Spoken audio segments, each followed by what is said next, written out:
Juan capítulo 20, la resurrección. También se puede ver en Mateo 28 del 1 al 10, Marcos 16 del 1 al 8, Lucas 24 del 1 al 12. El primer día de la semana, María Magdalena fue de mañana, siendo aún oscuro, al sepulcro y vio quitada la piedra del sepulcro. Entonces corrió y fue a Simón Pedro y al otro discípulo, aquel al que amaba Jesús, y les dijo: se han llevado del sepulcro al Señor y no sabemos dónde le han puesto. Nota: el otro discípulo era Juan, el autor de este evangelio. Versículo 3. Y salieron Pedro y el otro discípulo y fueron al sepulcro. Corrían los dos juntos, pero el otro discípulo corrió más aprisa que Pedro y llegó primero al sepulcro.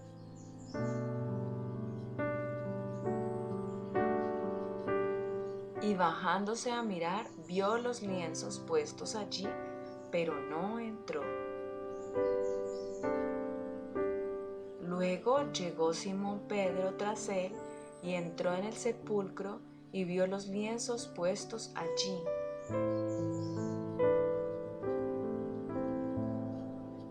Y el sudario que había estado sobre la cabeza de Jesús, no puesto con los lienzos, sino enrollado en un lugar aparte.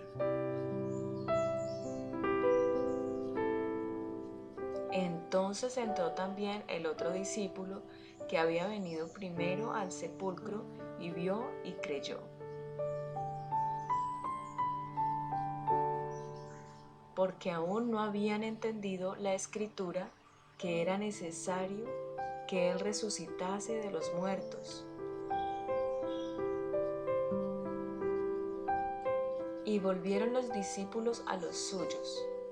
Nota: el primer día de la semana, la resurrección distingue al cristianismo de todas las demás religiones. Para conmemorar y celebrar este acontecimiento, los cristianos se reúnen el domingo con el fin de adorar a su Señor resucitado. El sudario no estaba ni arrugado ni desarreglado, sino que conservaba la forma que tenía cuando con él se envolvió el cuerpo. La parte superior había caído por el peso de las especias aromáticas, y la parte que cubría la cabeza estaba separada del resto por la longitud del cuello. Parecía que el cuerpo simplemente se había deslizado, saliéndose de la mortaja. Jesús se aparece a María Magdalena. También lo podemos ver en Marcos 16, del 9 al 11. Versículo 11. Pero María estaba fuera llorando junto al sepulcro, y mientras lloraba se inclinó para mirar dentro del sepulcro. Y vio a dos ángeles con vestiduras blancas que estaban sentados, el uno a la cabecera y el otro a los pies, donde el cuerpo de Jesús había sido puesto. Y le dijeron: mujer, ¿por qué lloras? Les dijo: porque se han llevado a mi Señor y no sé dónde le han puesto. Cuando había dicho esto, se volvió y vio a Jesús que estaba allí, mas no sabía que era Jesús. Nota: riqueza literaria. Vio. Compare teatro, teoría, teórico, contemplar, ver atentamente, percibir, mirar con una prolongada y continua admiración. Da la idea de mirar con un propósito, con interés y con un dedicado escrutinio. Versículo 15. Jesús le dijo: mujer, ¿por qué lloras? ¿A quién buscas? Ella, pensando que era el hortelano, le dijo: Señor, si tú lo has llevado, dime dónde lo has puesto y yo lo llevaré. Jesús le dijo: María. Volviéndose ella le dijo: Raboni, que quiere decir maestro. Jesús le dijo: no me toques, porque aún no he subido a mi Padre. Mas ve a mis hermanos y diles: subo a mi Padre y a vuestro Padre, a mi Dios y a vuestro Dios. Fue entonces María Magdalena para dar a los discípulos las nuevas de que había visto al Señor y que Él le había dicho estas cosas. Nota: la expresión "no me toques" refuerza la nueva condición que existe entre el Maestro y los discípulos, condición que Jesús dice a María que será plenamente inaugurada con la ascensión. No hay justificación para la presunción de que existían ciertos sentimientos amorosos entre María Magdalena y Jesús. Tampoco existe evidencia alguna de que ella haya sido una prostituta, solo que de ella habían salido 7 demonios. Lucas 8:2. Ni que tenía una edad aproximada a la de Jesús. Su participación en un grupo de mujeres mayores indica lo contrario. Juan 19:25. Jesús se aparece a los discípulos. También lo podemos ver en Mateo 28 del 16 al 20, Marcos 16, 14 al 18, Lucas 24 del 36 al 49. Versículo 19. Cuando llegó la noche de aquel mismo día, el primero de la semana, estando las puertas cerradas en el lugar donde los discípulos estaban reunidos por miedo de los judíos, vino Jesús y puesto en medio les dijo: paz a vosotros. Nota: las puertas cerradas no constituyen una barrera para el Señor resucitado. Véase versículo 26. Versículo 20. Y cuando les hubo dicho esto, les mostró las manos y el costado, y los discípulos se regocijaron viendo al Señor. Nota: la aparición del Cristo resucitado disipó los temores de los discípulos.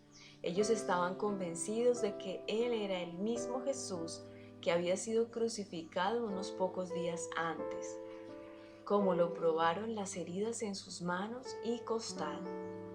Versículo 21. Entonces Jesús les dijo otra vez: paz a vosotros. Como me envió el Padre, así también yo os envío. Nota: riqueza literaria. Envió. Compare: apostólico. Comisionar, separar para un servicio especial, enviar un mensaje por medio de alguien o con una misión, equipar y mandar a alguien con el respaldo completo y la autoridad de quien lo envía. Versículo 22. Y habiendo dicho esto, sopló y les dijo: recibid el Espíritu Santo. Nota: sopló. La alusión a Génesis 2:7 es inconfundible. Ahora Jesús infundía vida a los suyos. Algunos interpretan la declaración "recibid el Espíritu Santo" como simbólica y anticipatoria de Pentecostés. Otros entienden que el original griego denota inmediatez, en el sentido de recibirlo ahora, y consideran el día de la resurrección del Señor como el punto de transición entre las disposiciones del antiguo pacto y las del nuevo. La antigua creación comenzó con el soplo de Dios. La nueva creación empieza ahora con el soplo del Hijo de Dios. Versículo 23. A quienes remitiereis los pecados, les son remitidos, y a quienes se los retuviereis, les son retenidos. Nota: la comisión dada a los discípulos para que llevaran a cabo la misión de Cristo es lo que hizo de ellos apóstoles o enviados. El poder para realizar tal misión viene del Espíritu Santo, derramado sobre todos los creyentes en Pentecostés. Véase la nota A3, 32, 36. Dinámica del reino. Comisionados con un mandato y un mensaje. Evangelización mundial. El Evangelio de Juan presenta la deidad de Jesús, el Hijo de Dios, como Dios. Él ha creado todas las cosas, 1:3, y como Dios, Él ha venido a redimir a todos, a traer la plenitud del perdón divino. Sus discípulos comparten este aspecto de su misión: ir por el mundo anunciando el perdón de Dios. Se declara aquí como un mandato y como una misión. Primero, así también yo os envío, precisamente de la misma manera que el Padre envió al Hijo para traer salvación a todos los seres humanos que crean. Juan 3:16. Así somos enviados nosotros para que a todos llegue ese mensaje divino. Segundo, a quienes remitiereis. Esta frase pone de manifiesto la naturaleza condicional de su provisión. No se puede responder a ella a menos que ésta sea entregada. Somos enviados como portadores de la sustancia del mensaje, la salvación, a fin de llevar el espíritu de su verdad, el perdón. Solamente el aliento de su espíritu, que derramó sobre aquellos que primero oyeron estas palabras, nos puede capacitar para marchar obedientemente hacia ese objetivo. El mensaje, salvación y su significado, perdón, son nuestros, con el compromiso de que los entreguemos. Necesitamos recibir el Espíritu Santo para hacer ambas cosas. Lucas 24, 45 al 58, Hechos 1:8. Los discípulos deben predicar tanto sobre el camino de salvación como sobre el camino de perdición. Deben explicar cómo los pecadores pueden alcanzar el perdón y presentar los peligros de rechazar el Evangelio. Que los pecados de los que escuchen sean o no perdonados depende de su aceptación o rechazo de Cristo. Incredulidad de Tomás. Versículo 24. Pero Tomás, uno de los 12, llamado Dídimo, no estaba con ellos cuando Jesús vino. Le dijeron pues los otros discípulos: al Señor hemos visto. Él les dijo: si no viere en sus manos la señal de sus clavos, y metiere mi dedo en el lugar de los clavos, y metiere mi mano en su costado, no creeré.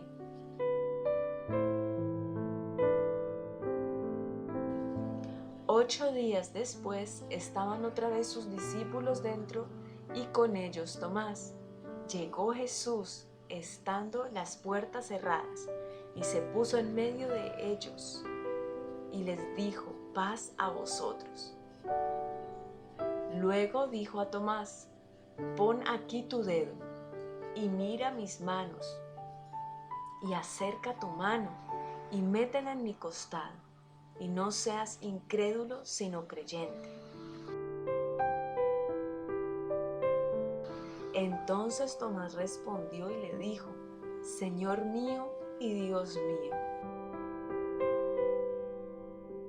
Jesús le dijo: porque me has visto, Tomás, ¿creíste?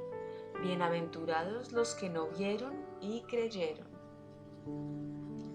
El propósito del libro. Versículo 30.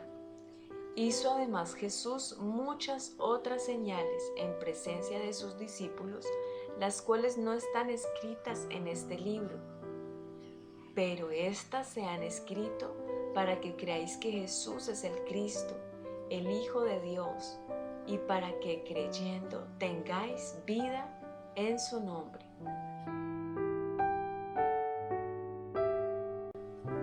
Nota final. Juan declara cuál ha sido su método y cuáles sus propósitos al escribir.